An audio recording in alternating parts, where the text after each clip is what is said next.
সুপ্রিয় মাছ চাষী ভাই বন্ধুরা, আসসালামু আলাইকুম। আশা করি সবাই ভালো সুস্থ আছেন। আজকে যে মাছটি দেখাবো এটি হলো অরিজিনাল থাই জাতীয় পাঙ্গাস মাছের যে বুড কোয়ালিটি কেমন আজকে ভিডিওতে আলোচনা করব। তো থাই জাতীয় পাঙ্গাস মাছের পোনা অনেক চাষিদের চাষে আগ্রহী হয়, কেননা বর্তমানকালে থাই জাতীয় পাঙ্গাস মাছের পোনা তা চাষাবাদ করে যা 5 থেকে 6 মাসে ওজন বৃদ্ধি পায়।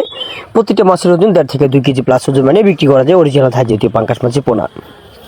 তো অরিজিনাল থাই জাতীয় পাঙ্গাস মাছের পোনা যা কেমন পুকুরে হলে চাষে উপযোগী হয়। দ্বিতীয় কথা হলো অরিজিনাল থাই জাতীয় পাঙ্গাস মাছের পোনা আপনারা কীভাবে চিনবেন।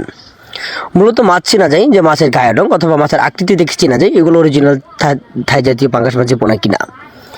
অবশ্যই আপনারা স্ক্রিনে যে মাছগুলো দেখতে পাচ্ছেন এগুলো হলো কেজিতে 8 থেকে 10টা পিস এক কেজিতে অরিজিনাল থাই জাতীয় পাঙ্গাস মাছের পোনা।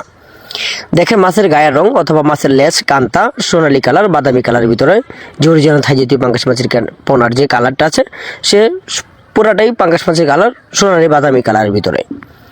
তো এই হলো মূল বিশেষ করে থাই জাতীয় পাঙ্গাস মাছের চেনার উপায়। আর দ্বিতীয় লক্ষণ হলো যে মাছের আকৃতি লম্বা থাকবে, পেটগুলো খুবই পাতলা লম্বা স্টাইলে থাকবে। এগুলো হলো অরিজিনাল থাই জাতীয় পাঙ্গাস মাছের পোনা।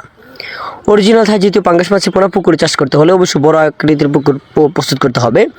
আর দ্বিতীয় কথা হলো পানির গভীরতা যা 5 থেকে 6 ফিট অথবা এরকম পাবে পানির গভীরতা রাখতে হবে।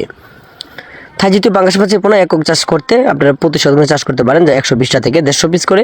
আর যদি একটু পাতলা করে দেন তাহলে প্রতি শতাংশে 100 পিস করে মাছের পোনাগুলো কালচার করতে পারেন। তো অরিজিনাল থাই জাতীয় পাঙ্গাস মাছের পোনা যদি হয় কেজিতে 8 থেকে 10টা এরকম সাইজের মাছের পোনাগুলো আপনারা আমাদের কাছ থেকে অরিজিনাল থাই পাঙ্গাস মাছের পোনা নিতে পারেন।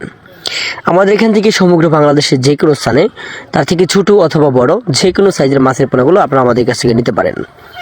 তো মাছের সকল ধরনের তথ্য পরামর্শ জানতে হয় তাহলে স্ক্রিনে থাকা নাম্বার তথ্য পরামর্শ জেনে নিতে পারেন। ধন্যবাদ।